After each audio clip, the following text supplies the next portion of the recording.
Excellent. Okay. Ready to go.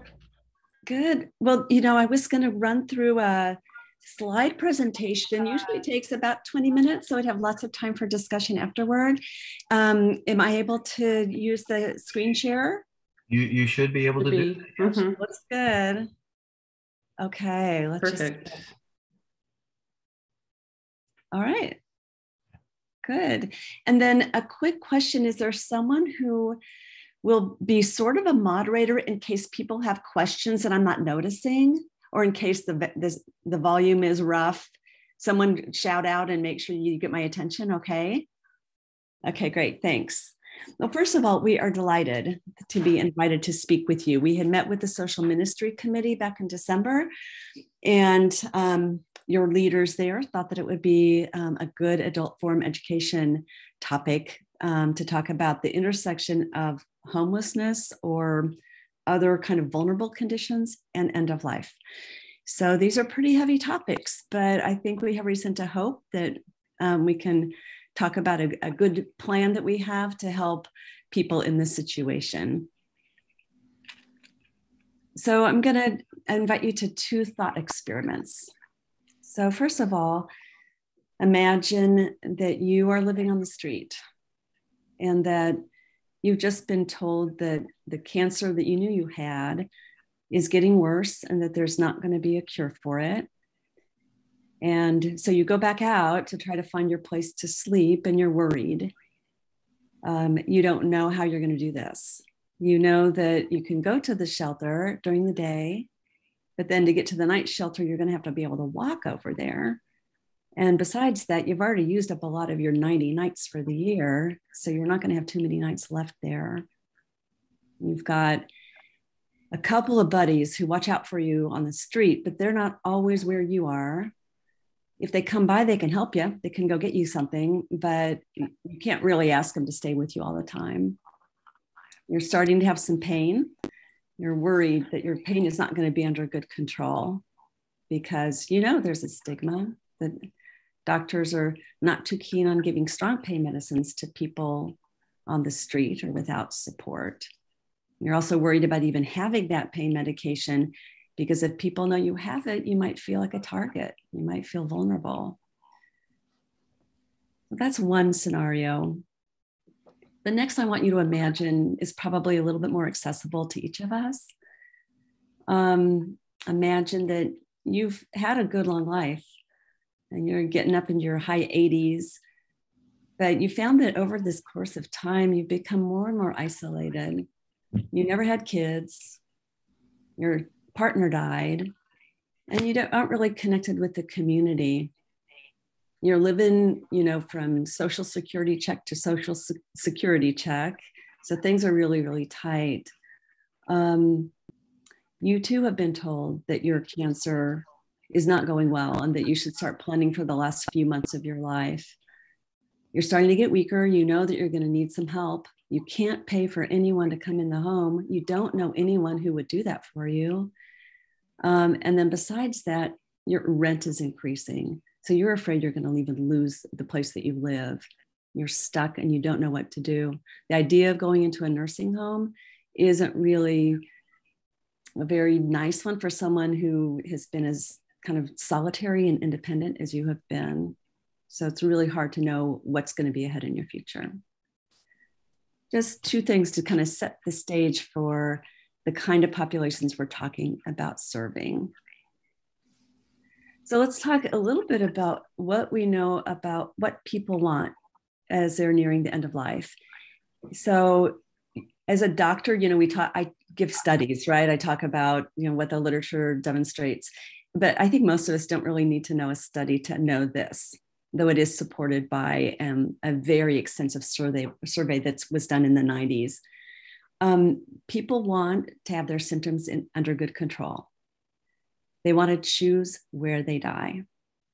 They want to choose who is with them. They want to be treated with dignity. And they want a chance to work on some kind of bigger themes before death. So whether it's sort of dignity issues, relational issues, aligning their faith, they want an opportunity for that.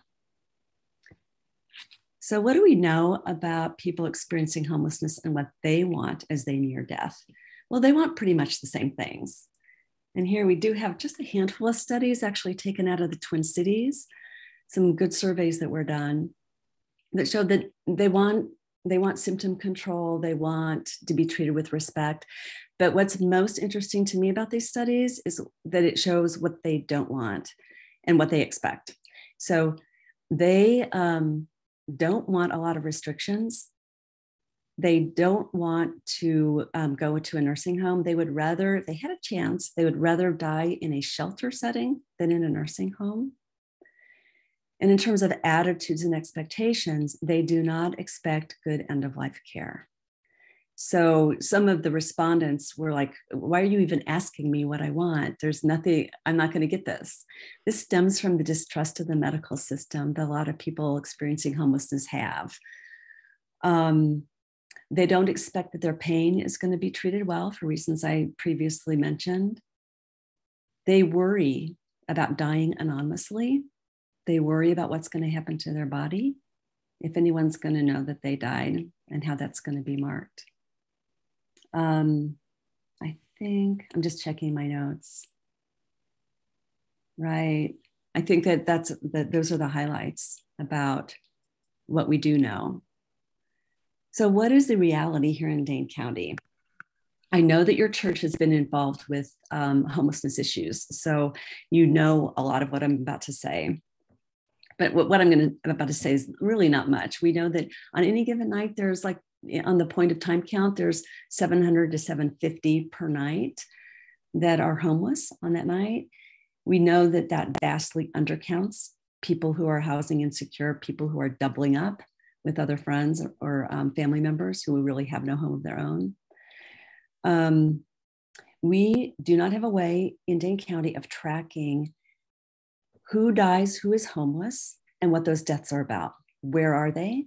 Were they comfortable deaths? Were they supported deaths?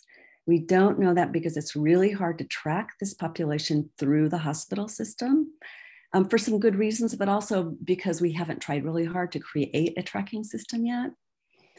So there's a lot of unknown. We did, when Solace got together and started working on this, it's been about 7 years now. We did a fairly informal needs assessment by going to the Homeless Services Consortium. That's where homeless service agency representatives meet monthly. And we asked them, of the clients that you serve, about how many per year do you think would need end-of-life shelter and care? And those numbers ranged from 30 to 42. We conservatively halved that. So we were working on about 50 to 30 might need this per year. However, we also have some information from people who are doing work on the street fairly frequently that because a handful of these deaths are sudden, then you don't always know that you need to plan for care or for shelter, and those numbers might be even less. So in all honesty, I just want to say that our whole project is meant to be a safety net for those experiencing homelessness who have no care at end of life. But we do anticipate that our home with 4 bedrooms will be caring for other vulnerable populations. We'll get into that a little bit later. So even though I'm hitting homelessness hard because it's kind of our main love, it might not be the bulk of who we care for, that we certainly need and want to make room for that to be our priority. So why are there gaps in the system? I already alluded to this. Currently in Dane County, our shelter system is such that there's a day shelter and a night shelter, and people need to travel between the two. And in the night shelter, certainly there's a bed. In the day shelter, there's no beds. There's no one place where people could be in bed all day without having to travel between the two. As you probably know, assisted living facilities are designed for people who have adequate functional status so that they can maintain safety. So that's not a good place for people who are going to have dwindling functional status and need more care over time. Our hospices basically are designed to provide excellent end-of-life care, mostly in the home. I think it's 80 to 90% of hospice care is provided in the home. And that just implies that someone has a home and that somebody has 24/7 caregiving when they need it. Initially, people might not need that much caregiving, but it means that people are connected to family or friends who are going to be able to step in and do that for them. Acute inpatient hospice services, we're lucky to have one here in Dane County, but that's meant mostly for people with acute symptom needs. And then there's another category of people who maybe need less symptom needs, but probably lifespan is expected to be about a month. So that really doesn't help people that we have planned to help who might have several months of a life expectancy and need shelter for that multi-month period. Laura, would you jump in here and talk a little bit about your experience and your background and how you know about the gaps in care here? Sure. Well, I'm recently retired. I retired a little more than a year ago, but prior to that, I was working at the Wisconsin Hospital Association. And one of my projects involved finding care for people who were ready to be discharged from the hospital. And what we found in our work was that there are a number of very vulnerable people in hospitals who are really difficult to discharge. They don't have anywhere to go. They need post-acute care that needs to be provided by medical professionals. And there's a hesitancy amongst the post-acute providers, such as nursing homes and assisted living, to take people that are extremely challenging. And those challenges include being homeless, having mental health issues and behavioral issues, having complex medical needs, being on Medicaid. There's a real hesitancy amongst nursing homes to take patients on Medicaid or who are uninsured because they have budgetary issues that preclude them from taking people with low incomes. So what I found in my work was a number of patients, quite a large number of patients in these categories end up staying in the hospital for several days, weeks, months, and then sometimes a year or more because they can't be placed in post-acute care. And most of those people are maybe not homeless, but vulnerable and have lots of issues. So that piqued my interest in working on this issue when I retired. And I had met Anne before I retired, and we started talking about Solace, and that's when I offered to get involved. I think it's really a huge need in the community and in the state and actually in the country. And I think since COVID, it's probably gotten much, much worse. I think we have fewer nursing home beds now because facilities have had to stop taking patients because of fear of COVID and spreading it amongst the people in the home. It's really a dire situation. So this is one way of addressing a part of that for the most vulnerable people. And that's why I've gotten involved. Thanks, Laura. Yeah, as we're really trying to quantify the need, we get a lot of statements about, yes, it's really needed. You're going to want to open a second one right away. And then we get words from Laura like this, but it is really hard to get numbers on it. But I do feel assured, based especially on Laura's experience and hospital discharge planners' experience, that whether it's a homeless person or a person with substance use or mental illness or Medicaid, that there are plenty of people who need this service. So we aim to be that. I liken what sort of the feel that we will have in our house and the programs that we will design to a kind of social intensive care. We're familiar with medical intensive care and needing all the subspecialties because our physical situation might be that dire. And I think the people we're talking about need a kind of social intensive care in terms of having kind of a setting, having access to consultants to really round out taking care of the whole person when the whole person has a lot of challenges. Okay, so we want to bridge the gaps. Our vision is that all people have access to safe and comfortable place to die and tender caregiving. Our particular mission is to provide that for these vulnerable populations.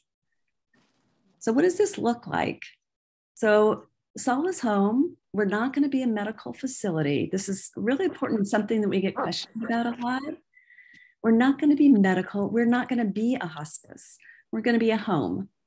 And we will seek licensing as an adult family home to care for up to 4 people at a time in this situation.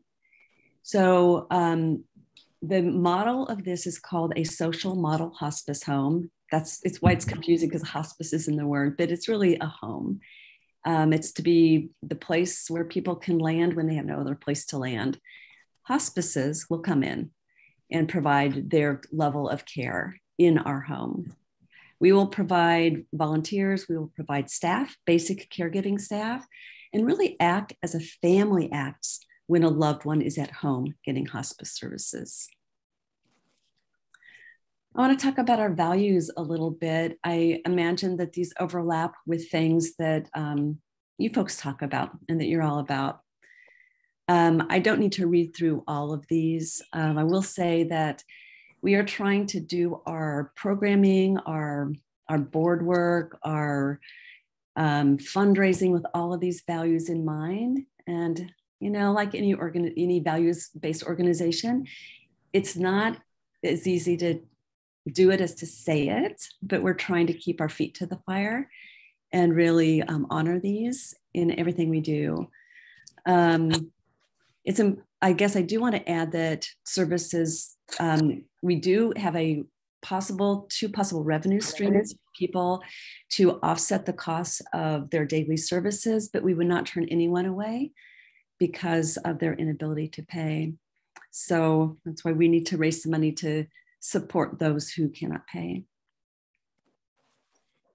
We do have a statement on social and racial justice. You probably know that among the homeless population everywhere, but also in Dane County, BIPOC are proportionally overrepresented in the homeless population. So we know that we will be welcoming people who, BIPOC people who need some special attention to their needs and awareness of their needs. We're tilted as a board. We are mostly Caucasian board, and that is a source of agony for me because it should not be that way. I want us to look like the clients that we will serve and have the wealth of their wisdom and experience so that we build a program that meets real needs and isn't just what we think the needs are. So we're seeking input from someone with a lived experience of homelessness and welcoming people who are diverse in terms of religion, ethnicity, sexuality, and so forth. Oh, I will say about our social and racial justice emphasis. At every board meeting, at the beginning of the board meeting, we have a diversity, equity, and inclusion exercise. So it's a discussion point, a short film, or some way in which we are keeping reminded of how important this is as we do our work. So this is a little bit about where we are right now. I'll step back a little bit. I said that we'd been working together for about 7 years. We've only been incorporated for a little over 2. Of our current 9-member board, about half of us have been there from the very beginning. So we've had a lot of solidity. And then a couple of our strong committee members have been with us from the very beginning. We have tried a few different paths and then found that that path isn't gonna yield, you know, and get us where we need to go. So a lot of the 7 years has been in discussions with community members, following leads that then make us go to a different direction. But we've been working pretty hard all along. And I think we're really refining our approach right now. So our main goal this year is to get a house. We thought we would have one last year, but we didn't. So we are aimed on it this year. We are working closely with housing initiatives. This is a Dane County group that is specifically housing people with mental illness who are homeless, and they have a great success rate. They have success in getting people housed and also keeping them housed. So our deal with them would involve them providing some of the upfront financing, and then we pay them back over time. But we're still working on the fine details of that collaboration. We're also applying for a loan through Forward Community Investments. We are considering seeking a private loan if we can find a sympathetic banker. Because as you know, a nonprofit without a track record and without a lot of income or guaranteed income is a risk. We are willing to accept the gift of a house. And then finally, if needed, we can rent. We have the funds now that we could start renting a smaller apartment, a 2-bedroom apartment, and start serving that way. So that might be where we go if none of these other things pan out. In the meantime, we're planning our programming and our operations plan. We've got a staffing plan. We've got a job description for our first hire. We're working on, tightening up our administration, and we're continuing to solidify our community collaboration. At the same time, we've got some good fundraising efforts going on. We're trying to garner both financial and in-kind support. We are on the search for allies, which is why we are talking to you, and we're talking to a lot of other churches and groups throughout the year, just to find our friends, find people who are like on board with this program and can jump on with us. And we are also working on developing an excellent volunteer crew. So our needs, once the house is open, and we're projecting late this year, we're going to need people who are providing direct care, who are sitting in companionship with people working in the kitchen on food, working on the gardens and the outdoor space, working on some basic, bookkeeping and record keeping skills, all sorts of things. So we need volunteers, even those who are afraid a little bit of what it's like to be with someone who's dying. There are ways to volunteer and help us that don't put you front and center of that situation until or unless you're ready to. So here's a little bit about our timeline in terms of fundraising. We are half of the way to our $500,000 goal. We would like to have this money before we open. We have a little bit of a chicken and the egg situation because most developers say, man, you're not going to be able to raise a lot of money until you have a house. We think we're at the point where once we have that house, we will take the leap of faith in being able to raise the rest of that money so that we can open. Once we can show this is Solace Home, this is where we are in our renovation, this is when our planned open date is, we think things will soar. We have had some foundations say, come back to us when you have your doors open and when you have a house. And others who have already given to us who say the same thing. We would consider giving more once the house is purchased or secured. We have had great donations. This is not going to be inclusive, but I want to give a shout out to over 100 individuals, MG&E, UW Health, Findorf, EVU Foundation, Roots and Wings Foundation.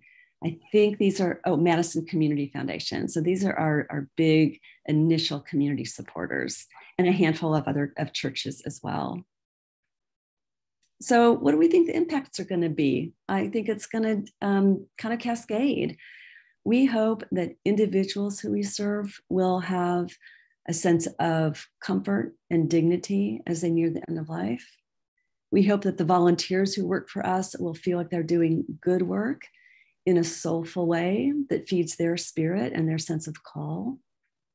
We think the community is going to be better just by doing the right thing, by doing what is needed for vulnerable people in our community.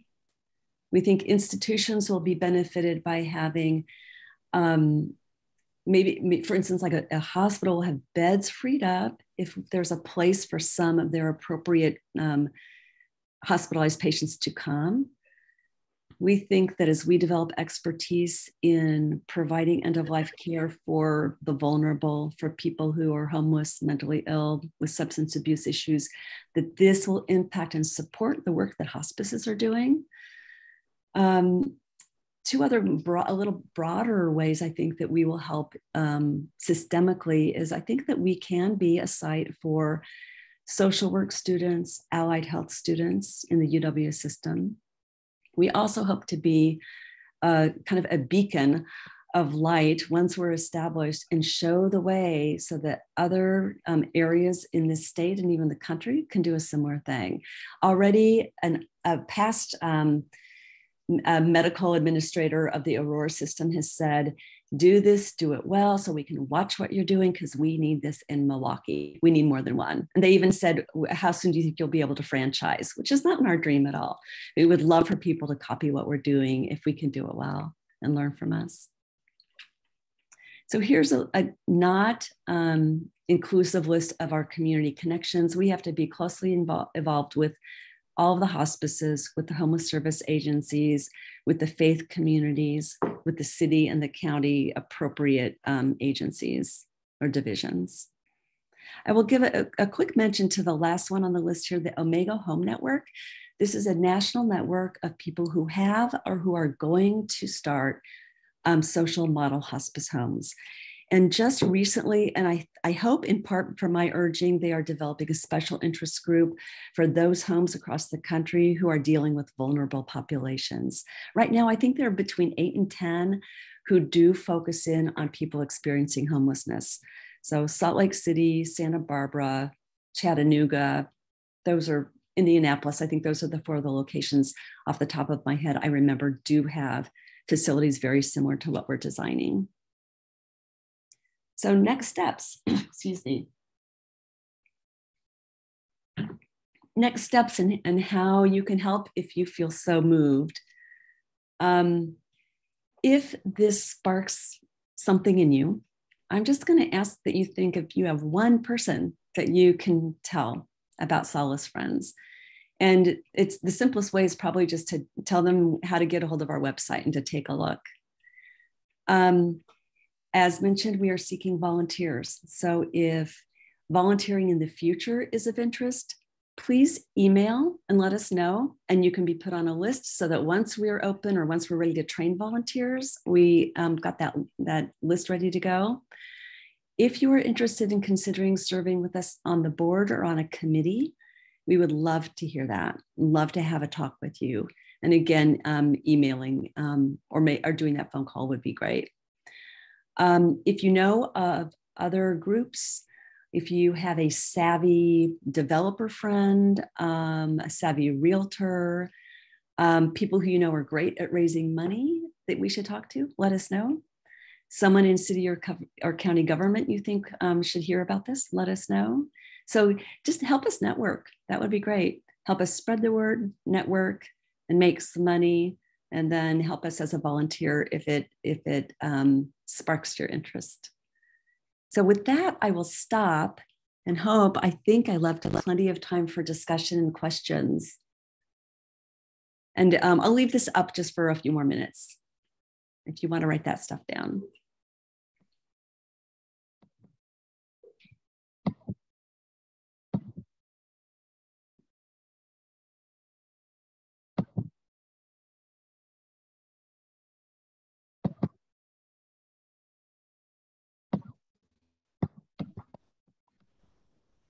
Any questions or comments? I'd be curious to know a little bit more about what the volunteer opportunities are that you envision. It sounded like a volunteer family would be created, but I think volunteering is a way that we could individually and as a group be connected somehow. Yeah. So I see sort of 3 categories of volunteers for once the house is open.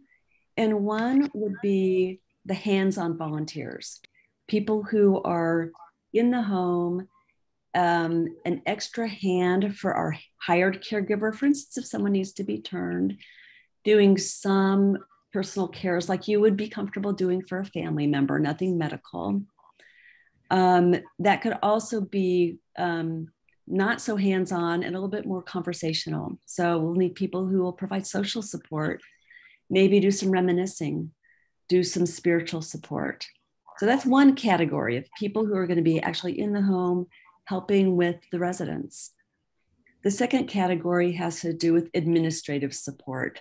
We're not sure what that looks like, but I do think, keeping some books, helping us have good records about what's going on with residents, keeping in good touch with our community partners. And then the next segment has to do with grounds and some logistics like food. We don't know yet if we're going to be able to get donations from food banks on a regular basis, or if we're going to seek people to provide food or to create meals in our kitchen. But supplying food, taking care of the building, taking care of the grounds, that's kind of a third category.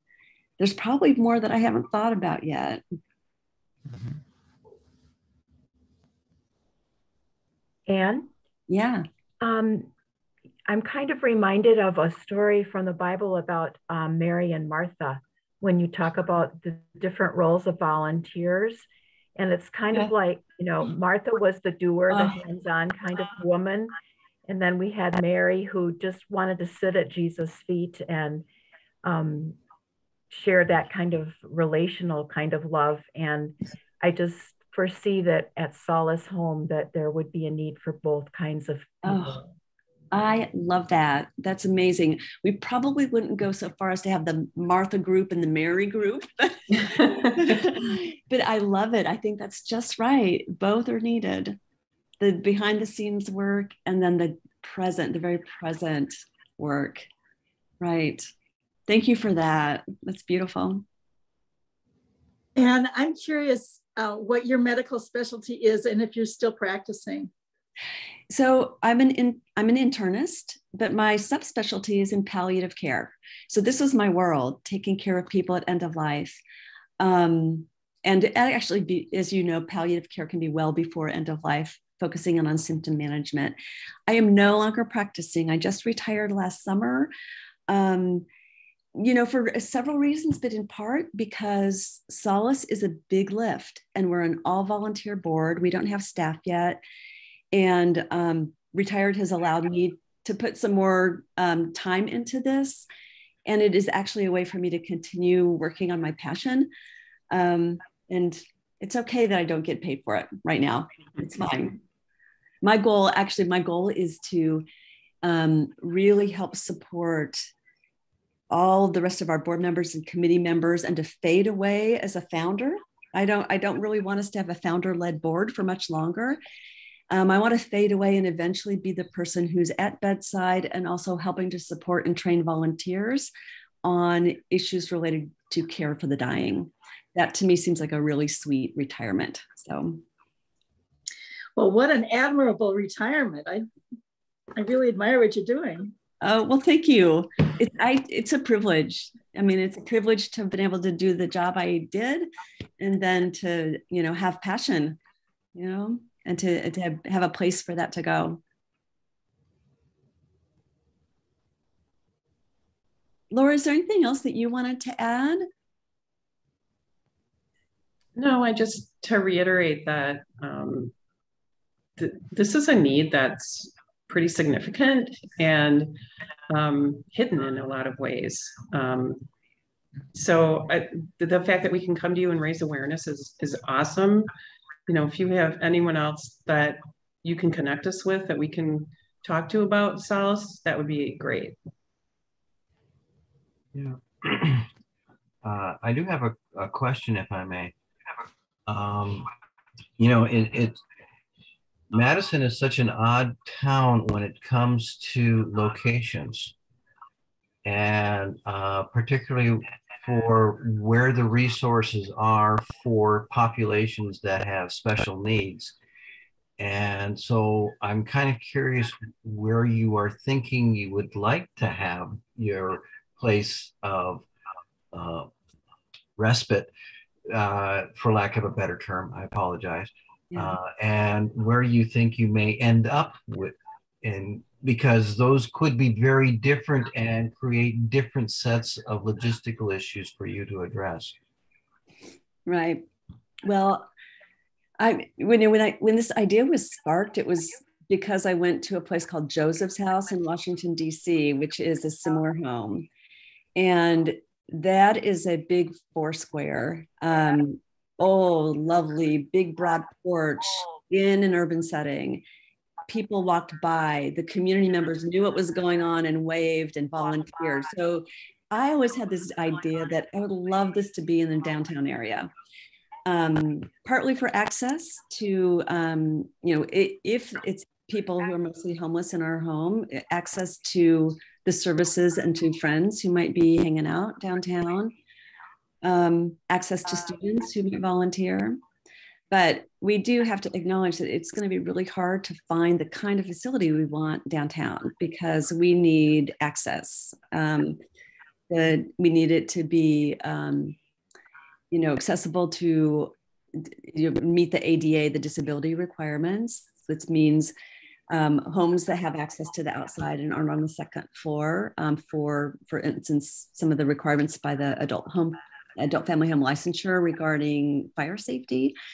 So that's going to be hard to find downtown. So our next hope is to find something that's on or very close to a bus line, just to ease transportation for people who do have friends who need to visit. We do know that almost every residential district allows adult family homes with some caveats regarding how far it is from another adult family home. So we don't really need to get neighborhood okay in almost all residential zoning districts. But I think neighborhood buy-in is going to be really important. It's going to be hard for us to feel like we're operating out of our values if we feel like our neighbors don't want us to be there. That's just not going to work. So we're going to need to, of course, go to alders and to have neighborhood meetings to make sure that we are welcome. I'm not sure I'm really answering what you're saying. At this point, I think anything that has accessible rooms, that is not too far from a bus line and is in our budget, it would be where we would start first. And this is Greg Lampy. This model reminds me of Healing House a bit in Madison. I remember when that started, and they've got, I think, 8 bedrooms now and a volunteer base and a house in a residential area on a bus line. Right. It just resonated with me that you're doing something. You're actually doing the next step, right? Because they're looking at people with medical needs. Right. You're looking at people with medical needs who are at end of life. So, and I know that some of our congregation does volunteer for Healing House. Right. So. Yeah. Thanks. So, we've had a lot of conversations with them. There are possibilities to share volunteers, to share food service. They're really generous about letting us see what some of their operations plans are, their job descriptions for caregiving staff. So yeah, we're very much like them. Because a respite facility for men is needed in our community, I mean, that's for families, which means really women and children. It's a long-term dream that at some point there could be a facility that weaves both what we're doing at end of life, but also the respite care for men piece. But that's way down the road. But we do share a lot of similarities, and they're good partners for us already.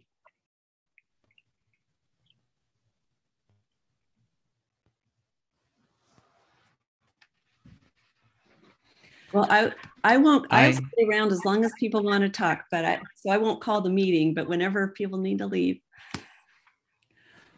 One last question. At the very beginning, and you talked about social intensive care, and I thought that was a really interesting concept. I think sometimes when we work with people, we discover that a wide variety of services are needed, many more than we anticipated, in order to have successful outcomes. And I just thought that was an important concept to think over and mull about it in our heads. Yeah, right. I should look and see if this is a term people are using. It might have a definition and I might be using it incorrectly, but it fits for me. for what we want to do and why we're different. Why the existing, inpatient hospices or the nursing homes can't do what we're envisioning doing, because we need to acknowledge and rally all of those layers of support for people who need it. For instance, we'll have collaborators and consultants available for mental health issues, for AODA issues. We'll have the spiritual support layer, all also educated on trauma-informed care. Because as you can imagine, well, we know that the majority of people experiencing homelessness do have a history of trauma and also ongoing trauma. We know that a lot of them have experienced medical trauma, which will impact how they feel being cared for at the end of life. And we can imagine people with, substance use issues and mental health issues also have high rates of trauma. So that's going to have to layer over everything we do. These are, it's really a very extensive kind of social intensive care. Absolutely. And this is Jocelyn Riley. Hi. Hi. I do have a name for you. She's just a contact, no commitment. But we have a member named Judy Kessler, Judikessler, who's been very active. We have something called a Wakefield House, which is right near our church. Well, it's next door to our church, where we welcome guest families who are formerly homeless. And they live there for 2 years. And members of the congregation help to furnish the house, and the furniture can then move with them when they go. And the goal is to get them into permanent housing. Judy Kessler is the point person on that for taking care of the house. We have other people that do other parts of it. She's very busy, and in fact, she's in Arizona she's in Mexico right now. But she might be a really good contact to introduce you to some realtors who might help you look for a house. Okay. Thank you. And I think, just to volunteer Nels, I think Nels could probably send you her, since I don't have your contact information, maybe could send you Judy's email, Nels? I think that can be done. The other thing is, if you happen to have it, Jocelyn, you can put it in the chat. Happen to have what? If you, Greg also, I think, because of his committee work. Oh, sure, yeah. May have that, and so if you put that into the chat, that then becomes part of the record. Of course, yeah. Greg, do you have it? And you're on mute. You're on mute.